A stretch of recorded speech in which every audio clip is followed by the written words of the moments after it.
Plane দিয়ে এক দেশ থেকে আরেক দেশে 6-7 ঘন্টা পাড়ি দিচ্ছে, 100 বছর আগে দিলে জুতা দিয়ে বাইরে বলে কি প্লেন কিসের কি। কিন্তু এখন কেউ অবিশ্বাস করার কোনো সুযোগ নেই। সে বলবে হ্যাঁ আছে তো একটা পরিবহন, একটা কিছু যেটাতে উড়ে যাওয়া যায়। 100 বছর আগে এগুলো কেউ বিশ্বাসই করতো না, এখন বান্দা ওই জায়গায় পৌঁছে গিয়েছে, ভাবতেছে উন্নতির শিখরে পৌঁছে গিয়েছেন। না, আপনি যদি বলেন দেশ থেকে দেশান্তর নয়, শুধু পৃথিবী পাড়ি দিয়ে মঙ্গল গ্রহে চাঁদে যাচ্ছে এখন না, না এগুলো উন্নতি নয়। আমার রব্বে কারীম বলেছে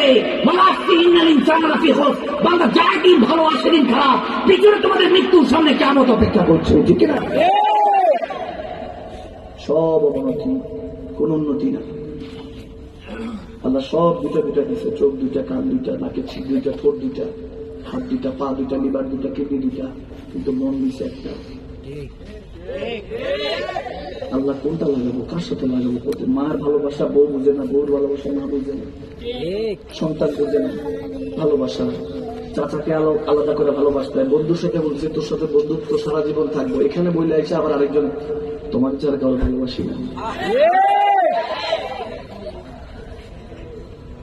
সব মৃত্যু। চা দিনে দেবো, তুমি চিনে দেখো, চা দিনে দেবো, চাঁদের মতো সুন্দর, কই চাঁদ কই পরোটা।